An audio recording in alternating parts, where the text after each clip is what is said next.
People say like when you're on your own, you don't have a boss, but I have thousands of them. He went out to the store, bought a disposable camera, took a picture of his screen, went back to like the pharmacy and developed the film, waited for it, then took the picture and put it in the mail and mailed it to me. 3 days in, I'm done. The same piece of work with a client takes on average 4 to 6 weeks. And so that gap from 3 days to 6 weeks is the delivery problem.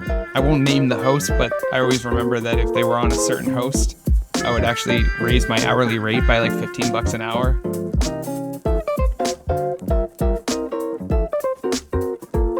Welcome to Impressive Hosting, a podcast about the role hosting plays in shaping the open web. I'm your host, Jesse Friedman. On this show, we go deeper than uptime and dashboards. We talk about hosting as infrastructure, about ownership, independence, and what it takes to build ethical, high-end WordPress that actually serves creators, businesses, and the internet itself. Before we dive in, head to impressive.host. That's where you can comment on episodes, ask follow-up questions, and help shape future conversations. You'll also find links to follow, like, and subscribe wherever you listen. Today, I'm very happy to say that I have Vito Peleg, the founder and CEO of Atarim, at our disposal here to answer questions about what agencies are dealing with and how hosts are helping to bring them on and how he's providing tools and services to them. And we actually just got back from a great trip in Spain, which we'll probably talk about too. But Vito, why don't you tell us a little about yourself, where you're at, what you're working on? Give us the lay of the land. Of course. So first of all, it's a pleasure to be here with you, Jesse. We've known each other for quite a few years, but we never got a chance to do this. So I'm excited. I'm excited for this. So I'm Vito. I'm the founder and CEO at Atarim. I actually started building websites back on GeoCities back in the day in the 90s, and went through the whole transition from there to Flash, and then discovered WordPress through that journey. At the same time, I was a musician. Maybe explains a little bit of my background here. And that's how I landed here in London, in the UK, as we got signed and started traveling all over Europe while still building websites from the back of the van. And I think that gave me a nice perspective or early view as to remote work, which was really unique back in the day. And then as I turned 30, and it wasn't nice to live in a smelly van with 4 other guys, I settled in London and started building up an agency here, a web agency, WordPress One. And we did hundreds and hundreds of projects, grew pretty fast. And that experience led me to build a WordPress plugin, WP Feedback at the time it was called, which later was rebranded as Atarim. I'm currently serving more than 50,000 agencies that are using our solution with 1.6 million of their team members and clients. Also, and I think it might be relevant to what we're talking about here today, I was very fortunate and in fact just lucky to be one of the first 1,000 people that got access to GPT-2 back in the day through the API, and proceeded to build the first implementation of AI in WordPress in 2020, which was called Bertha AI. And so I've been following this space very closely, had predictions. Most of them have come true, not all of them, throughout the years. And I'm really bullish about this side of our ecosystem, whether it's from the agencies or for hosting brands, as I see us all as the forefront of this. And if we don't take care of this opportunity, if we don't leverage this opportunity in this point in time, I think we're gonna regret this for the rest of our lives. And to me, I look at this like I didn't know much about blockchain when that was happening, or NFTs when that was happening, but this one, it's close to home. So I'm all in. That's amazing. 6 years on AI, that might as well be 50 years, right? As fast as things are moving. All right, so that's a lot that we want to cover. Definitely want to get into AI. Definitely want to talk about how you think AI is going to help and hurt agencies and the way in which they can traverse that field. But before we do, real quick, we just got back from Spain. You and a few other companies put together this gathering in Ibiza. And unfortunately, we saw the only rain in May in the last 50 years. So our little, cove escape in that boat that we've had planned got canceled. But other than that, it was a really amazing event. And what you did was you brought together some leaders from across the hosting industry, across agencies and infrastructure and all that, and brought them together to have conversations. And when I got this invite, I was told it was an exclusive invite and it was an opportunity to meet some other folks in the space and to network. I have to admit, I fully expected this timeshare type, presentation that we all were going to have to sit down and listen to why we want to use Atarim and why we want to use Monarchs and the other companies that were there. But that didn't happen. You basically just created an environment for us to just really enjoy ourselves, to let loose a little bit, and to talk. Now I have my own feelings about why that's valuable and powerful, but I'm curious, like what actually got you started in that, and what made you want to do that? So you're totally correct. This is what people usually keep in mind, because that's what you get from all events where you're going to. The pitch is coming, you just don't know when. And so we Right. wanted to create exactly that kind of safe environment where we can talk not only about work, but about family and about the hobbies and the future and the past, and connect on a deeper level. And it's kind of like the opposite of what usually happens at the big events that whereas where I know you from, Jesse, the WordCamp, the Cloud Yeah. Fest, where you have the back-to-back meetings, and Yep. there's maybe you can hang out and connect. Not maybe, for sure, you can hang out and connect over a beer in the evenings. But during the day, it's packed either with the agenda of the event or our own agendas, going to these things and making sure our calendars are solid. And so this is the exact opposite. It's all about building relationships, getting to know each other as people. And then I think that this is the best way of running a business. And you and I are both strong advocates of communities. WordPress is our home community, but it's not the only one. And you're part of the hosting community, and so am I. And I have my founders kind of space, and we all find our people in different areas, but we rarely get to sit in Ibiza on a beautiful deck and just overlooking the ocean, like the last day that we had there together, sitting with Andrew. That was in the sun, Yeah. and so that was the whole. Yeah. Now the whole thing kicked off basically because of or thanks to Soren. And Soren is the founder of CloudFest, Yep. and he is one of our investors as well and advisors. And when in a couple of years or 2 years ago, he was starting to plan out this event as his own birthday, and that, That is such a right? Soren Yeah. thing to do. So he started telling people and book things, and there is no agenda, but there is a rock show, and there is this kind of rock photographer, and small interesting things, not talking about cloud and infrastructure and those kind of stuff. But then he realized that it's gonna be way more expensive than he can do on his own, and he can't actually go out and ask for sponsorships, as that's exactly what CloudFest is all about. So he rang me and said, Vito, I already have this almost ready. Do you want it? And I'm like, hell yeah, this sounds amazing. So I reached out to Patrick, our friends from Monarchs, and we did the first year last year together, which was a really nice success. About 60 people there in Ibiza for a weekend. And then this year we almost double it in terms of size. And except for the rain in the mornings, it was perfect. And even the boat that got canceled, it ended up that we were all sitting in the bar upstairs, and we had the beautiful kind of terrace there, so we could see the ocean, and people were sitting there in the looking at the sunset, and I could see groups of people, and the room was buzzing.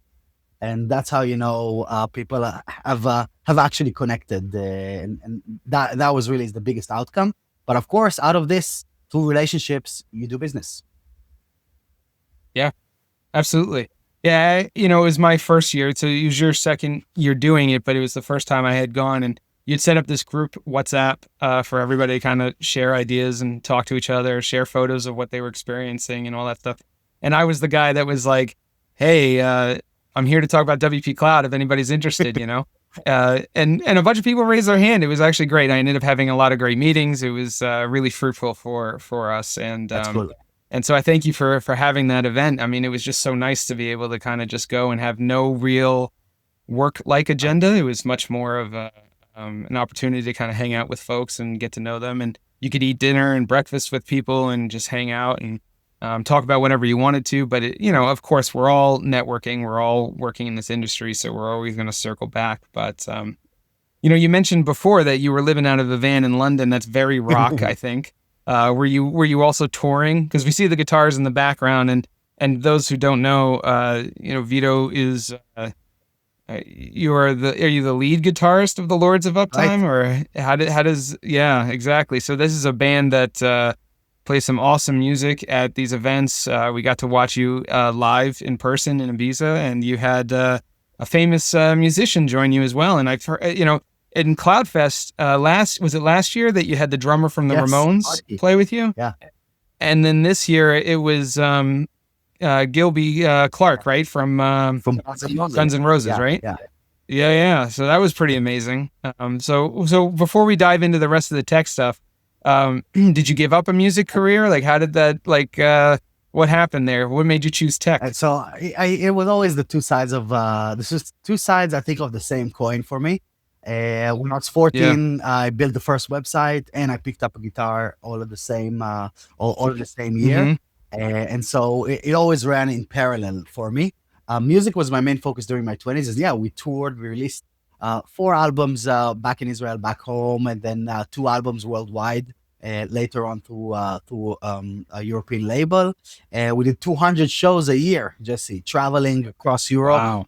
Wow. And the main thing though is I'm a kind of a hyper guy, and when you're actually thinking about tour life or touring life, it is 23 hours of waiting for 1 hour of rocking.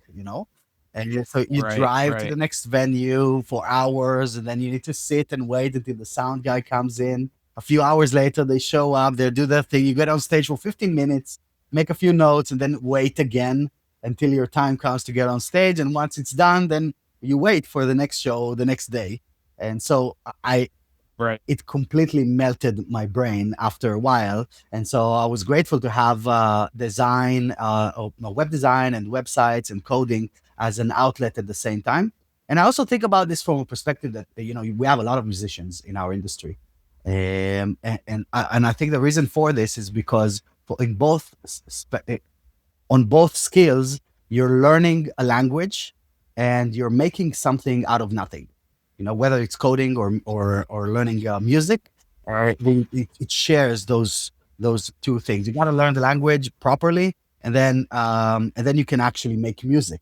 Or code is poetry, right? As the WordPress saying is.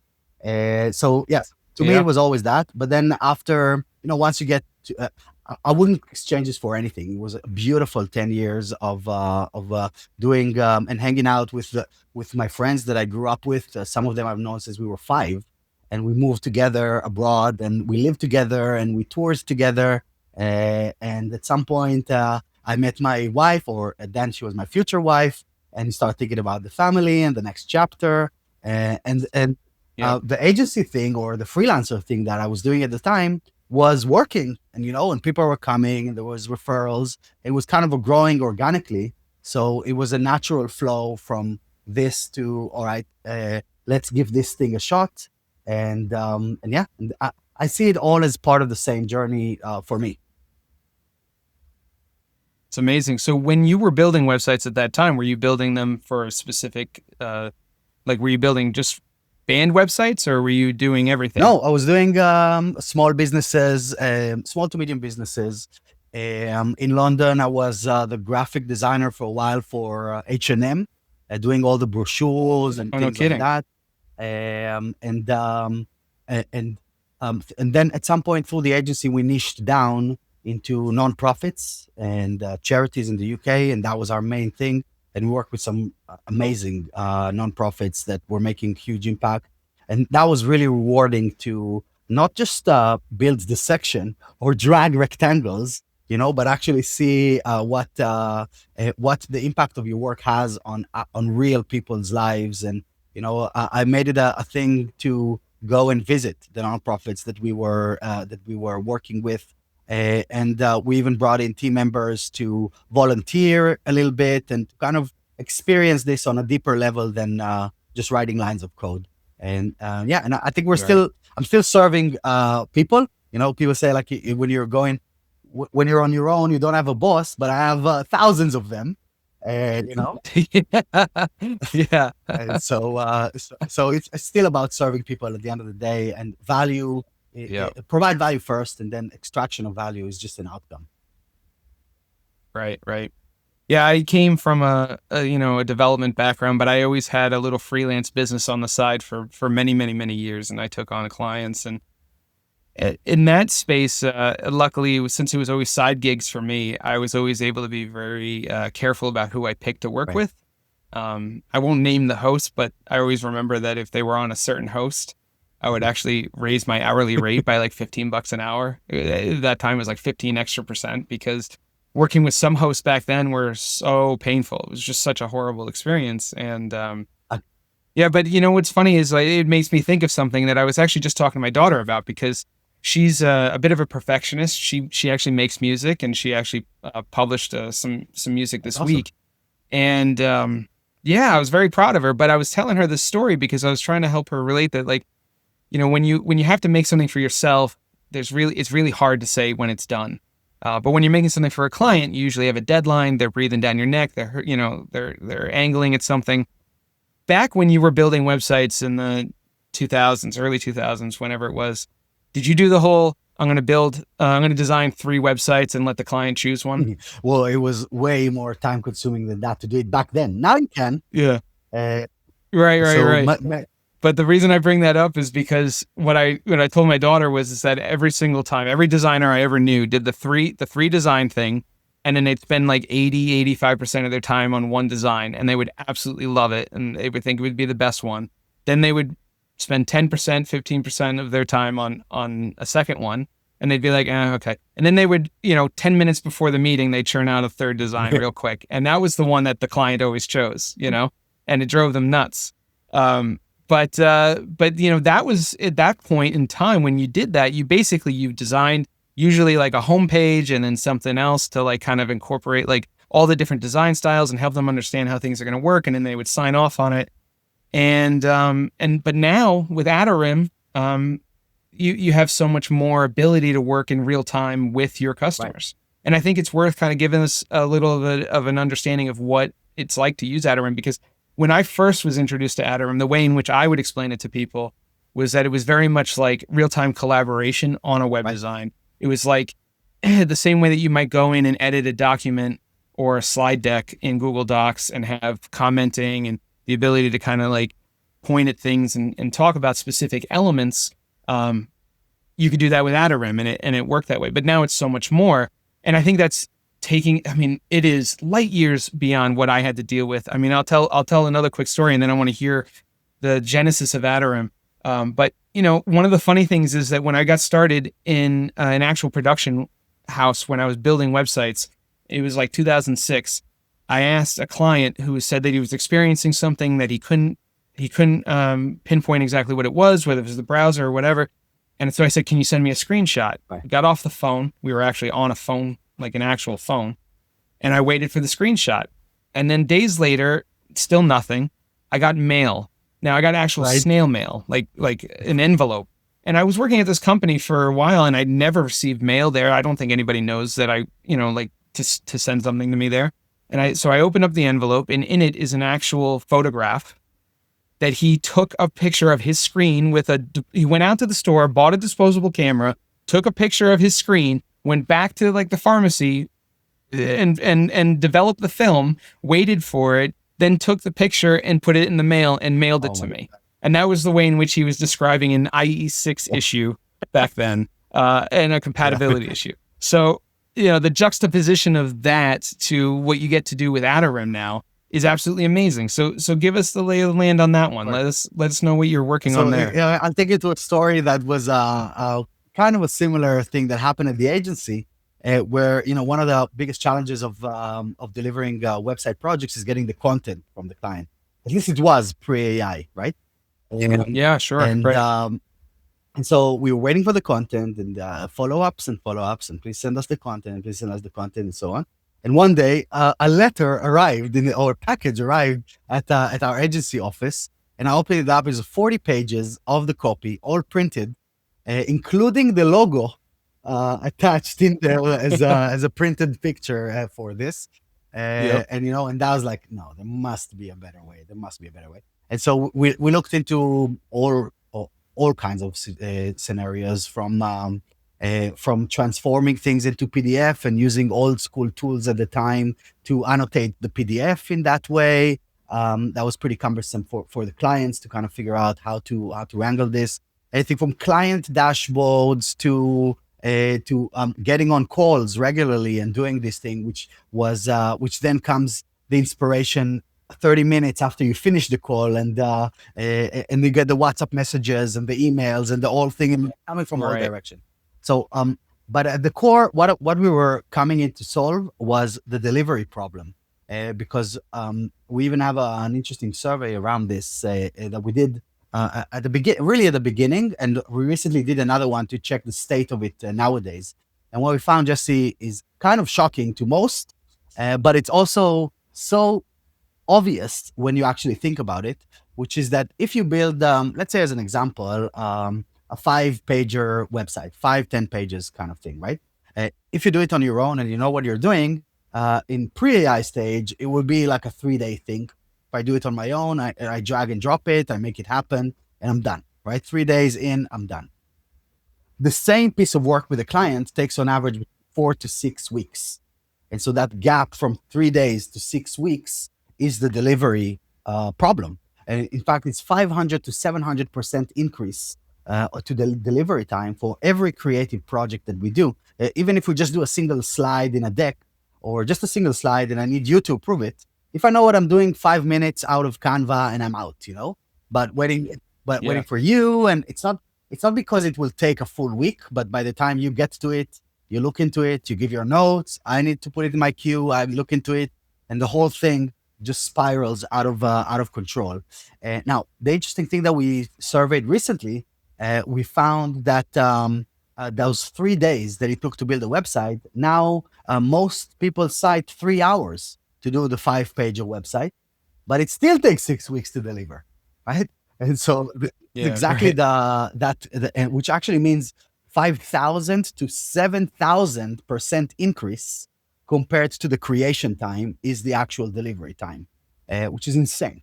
And so we set it as a goal for us from the beginning to tackle this component of the build, knowing that WordPress and the builders and everyone else in the industry will be highly focused on shortening the creation time process and streamlining that.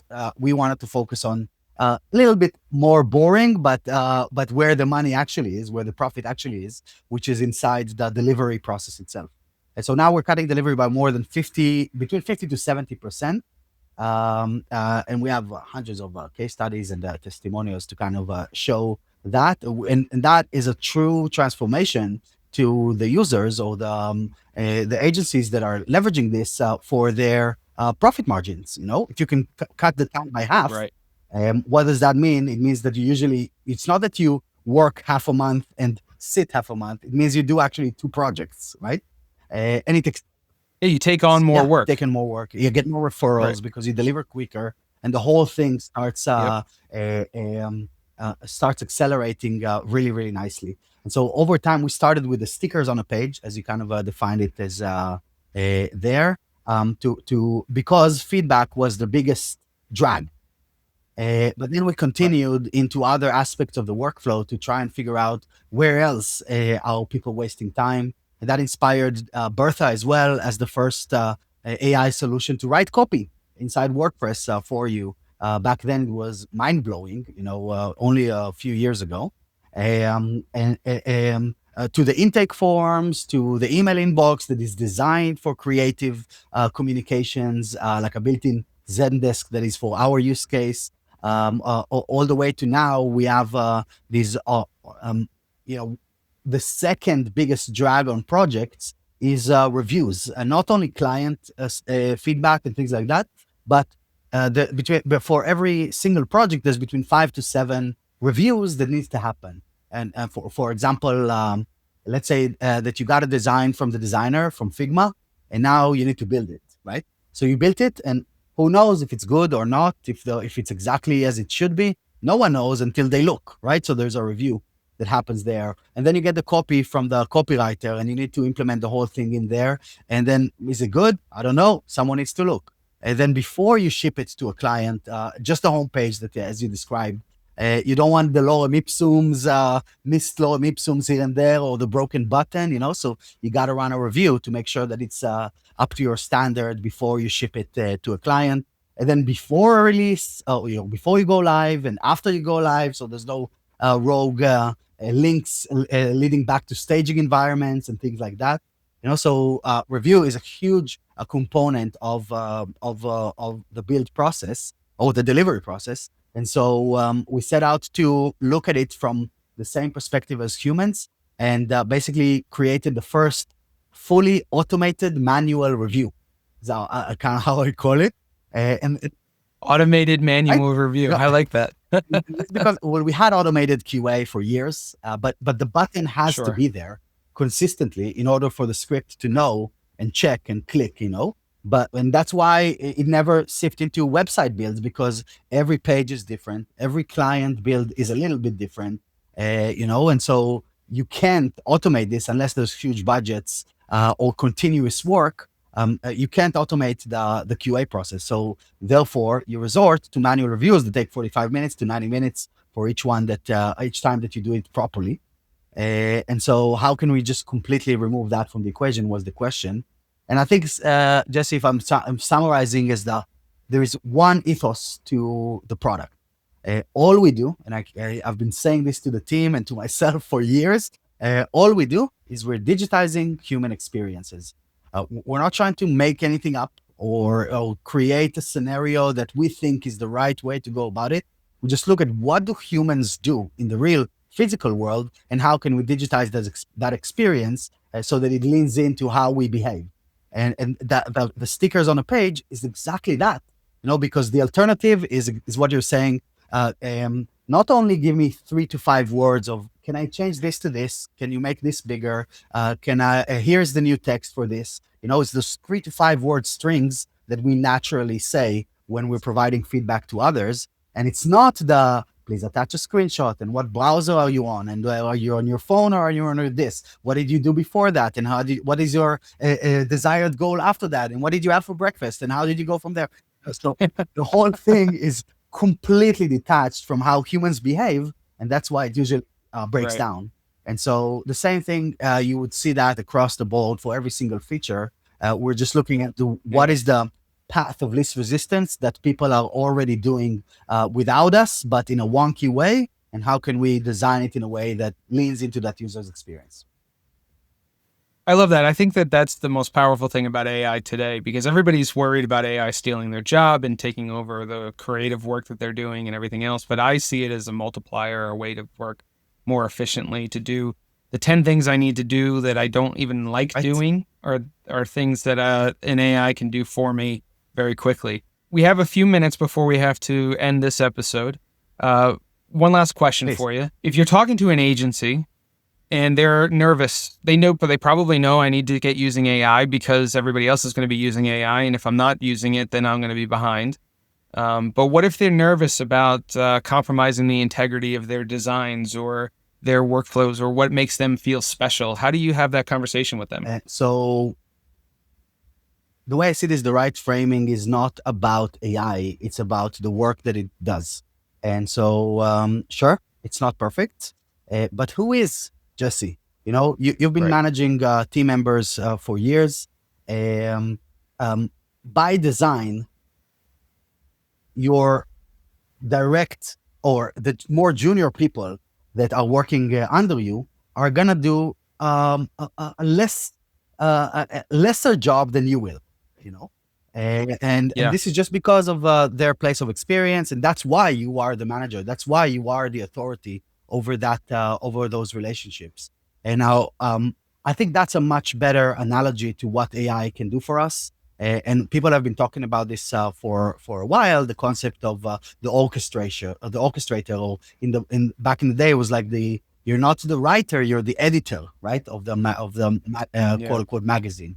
And so I think that this is a much healthier way to look at this. And I'll give even a story from Andy Warhol. Yeah. Yeah. So I see you're into pop art here, just looking at the background there as well. So Andy Warhol had the factory, right? And and he's also known as the artist that produced the most amount of pieces ever. And how did that happen? This is because he was using AI, quote unquote, back in the day, right? And he basically had the factory where he would bring in these junior artists. He would give them the concept, would give them the first 10%, then let them do the 80%, and then come back and do the last 10%, right? So it's the 20-80 rule kind of thing that he perfected. So at the end, he comes in and he moves this here to there, he moves that to there, he gives his signature in the bottom right, and then boom, it's an Andy Warhol piece. And that's how creative directors actually operate for decades. You can't do all work under your agency. At some point, you're going to need to hire people that are not as equipped to do the job as you. In most cases, we can only hire the talent we can afford, basically. And so throughout our journeys, most people that we hire are not going to be folks that work at Apple, let's say, they're not going to be the top of the crop, if you will. And so keep that in mind. And I think that's a much healthier way of looking at it, as it's not your assistant, it's your team. And you're there to manage the team and give them the right context in the right time and correct course when needed and orchestrate the entire operation as a manager. Yeah, I think that's absolutely right. I mean, when you think about a creative director's job, they're setting the vision for the agency, right? The way in which you approach work, the values that you set. Right. Then they set the standard, right? They set a higher standard and they hold you to it. And then you're right. I think they come in and they apply the last 10%. That a junior person can bring it to that 80, 90%, but they're going to come in and make it reach that level of that standard. And that is not something that they're doing. They're not doing that all the grunt work that leads up to it, but they are setting up those guardrails and creating that vision so that you know how to operate within that, get that to that 80, 90%. And then as a team, you're accomplishing that final goal. And I think through that lens, that makes a lot of sense. I think that will really resonate with people at home. All right, we got to take a break. But I'll have you right back for another episode. Everybody at home, the second episode will come out soon, but this is such a great conversation with Vito. I don't want to end it here. Cool. So thank you, Vito, for joining. And cliffhanger for the next episode. Nice. Yeah. I like that. Yeah. Yes, while at the same, on one hand, you're the one that needs to orchestrate the work and kind of make sure that it gets in and meets your standards. Most clients or SMBs or let's call them laymen's, that are not part of the ecosystem that we operate in, they don't know better. So while you can do your best utilizing AI, for them, 80% done is better than none. And so at the same time, 75%, there was a recent survey that was run by the Admin Bar. It was either Admin Bar or i2 or i20, the hosting company. One of them cited 75% of agencies that were surveyed mentioned they already lost work to AI. And I think that's a good thing to come and dive into and see, how do we face this reality now, because it's here. Right. If you're going to lose the work, then at least do it, bring it under your house, move it in so that you can take on that work and then operate within that standard that you set for yourself and your client's work. I love that. All right, great. Well, we'll be back soon. Thanks, Vito. Thanks for joining us on another episode of Impressive Hosting, where we uncover the core tenets of great WordPress hosting. Do you have a follow-up question for today's guest, thought or comment on anything we talked about, a future guest suggestion, a hosting horror story? What do you think makes great WordPress hosting? All your comments shape this show. Drop them on impressive.host. We also appreciate you following us on social media and subscribing to the podcast on your favorite platform. Finally, Do check out our list of open source projects that need support at impressive.host. Whether it's code, community, or cache, you can make a difference. See you next time.